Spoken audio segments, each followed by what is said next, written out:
শীতের শেষ সময় গরুর মাংস আর খিচুড়ি কে না খেতে পছন্দ করে। তাই তো আমি আজকে আপনাদের জন্য নতুন আলু দিয়ে গরুর মাংস ঝোল আর খিচুড়ি ভুনা তৈরি করব আপনাদের জন্য। আমার বাসায় তো শীতের সময় বা যে কোনো সময় খিচুড়ি বানালে চেটেপুটে খেয়ে ফেলে, কোনো কথাই নেই। আর শীতের সময় এমনিতেও খিচুড়ি আর গরুর মাংস কিন্তু একদম জমে যায়, কোনো কথাই হয় না। সো আজকে আমি আপনাদের জন্য এই দুটো রেসিপি তৈরি করে দেখাবো। সো চলুন প্রিয় দর্শক, আর এত কথা না বাড়িয়ে আমরা আমাদের মূল রেসিপিতে চলে যাই। কিন্তু তার আগে আপনারা যারা এখন আমার চ্যানেলটি সাবস্ক্রাইব করেন তারা অবশ্যই চ্যানেলটি সাবস্ক্রাইব করে বেল আইকনটি বাজিয়ে দিবেন। ফার্স্টেই আমি এখানে গরুর মাংসের এই মশলাটা দেখাতে ভুলে গিয়েছেন, কীভাবে আমি কষিয়েছি এটা আমি এখন বলে দিচ্ছি। প্রথমে এই গরুর মাংস কিউব কিউব করে মিডিয়াম সাইজভাবে কেটে নিয়েছিলাম। তারপরে পেঁয়াজ কুচি, টমেটো ফালি দিয়েছি, হলুদ গুঁড়ো, মরিচের গুঁড়ো, আদা বাটা, রসুন বাটা, কাঁচামরিচ ফালি, এগুলো সব মশলা একসাথে দিয়েছি, জিরা গুঁড়ো দিয়েছি।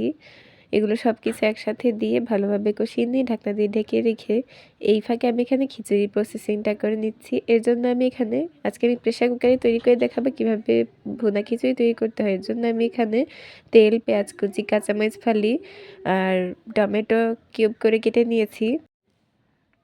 হলুদের গুঁড়ো 1/2 চামচ পরিমাণ, মরিচের গুঁড়ো তার থেকে একটু বেশি, 1 চামচ একটু কম, সব মশলা একসাথে দিয়ে এবারে একটু কষিয়ে নিয়ে এই খিচুড়ি চাল আর ডাল আমি ভালোভাবে ধুয়ে এর ভেতরে দিয়ে দিয়েছি।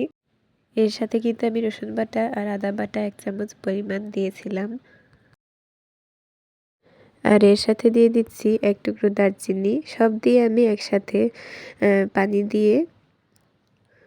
পানি দিলাম এখানে পরিমাণ মতো, দেখতেই পাচ্ছেন। এবারে প্রেসার কুকারের ঢাকনা আটকে দিয়ে 2 থেকে 3টা সিটি পর্যন্ত অপেক্ষা করব। আর এদিকে আমার গরুর মাংসটা দেখতেই পাচ্ছেন কতটা সুন্দর দেখতে হয়েছে। আর এই সময় কিন্তু এর স্মেলটা পুরো বাসায় আমার ছড়িয়ে গিয়েছিল। এবারে আমি এখানে নতুন আলু এভাবে চৌকো করে কেটে রেখেছিলাম সেটা দিয়ে দিচ্ছি, দিয়ে ভালোভাবে মশলার সাথে কষিয়ে নিচ্ছি।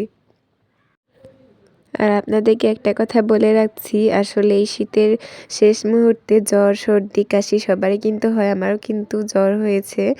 সো আপনারা আমার গলায় একটু প্রবলেম ক্রিয়েট যদি হয়ে থাকে তাহলে অবশ্যই সেটা ক্ষমা সুন্দর দৃষ্টিতে দেখবেন। ওইদিকে কিন্তু আমার গরুর মাংসটা দিয়ে এসেছি, ভালো মতো হয়ে গেছে। আর এদিকে আমার খিচুড়িটাও কিন্তু হয়ে গেছে। খিচুড়িটা দেখতে পাচ্ছি একদম ঝরঝরা হয়েছে। এটা আমি এখন পরিবেশন করে নিয়েছি। আর গরুর মাংসটা দেখতেই পাচ্ছেন কত সুন্দর কালার হয়েছে, আর খেতেও কিন্তু অসম্ভব মজার হয়েছে। এবার আমি পরিবেশন করে আপনাদের দেখাচ্ছি। আর এর সাথে কিন্তু আমি সালাদ নিয়েছি, গরুর মাংস ঝোল, সাথে ভুনা খিচুড়ি, আর এর সাথে যদি হয় আচার তাহলে কিন্তু একদম জমে যায় শীতের দুপুর বা রাতে। সো প্রিয় দর্শক, আপনারা দেখতেই পেলেন কিভাবে আমি প্রেসার কুকারে খুব সহজেই তৈরি করলাম ভুনা খিচুড়ি আর তৈরি করে দেখিয়েছি গরুর মাংসের ঝোল রেসিপি। কেমন লাগলো অবশ্যই কমেন্টে জানাবেন। এই শীতের শেষ মুহূর্তে, তাও আবার শীতের রাতে বা শীতের দুপুরে যদি এমন একটা মজার খাবার হয় তাহলে কিন্তু আর কোনো কথাই থাকে না। আপনারা একবার প্লিজ এটা ট্রাই করে দেখবেন। আমার কাছে কিন্তু আলহামদুলিল্লাহ এই রেসিপিটা খুবই মজার হয়েছিল। আমার বাসার সবাই খুব মজা করে খেয়েছে। আপনারাও এটা একবার বাসায় তৈরি করে দেখবেন। আর এই সময়ে যদি কারো বাসায় মেহমান আসে তাহলে অবশ্যই এই রেসিপিটা তৈরি করবেন, তাহলে আর কোনো কিছুই লাগবে না। এই দুটো রেসিপি যদি আপনারা তৈরি করেন, সাথে যদি আচার আর সালাদ থাকে।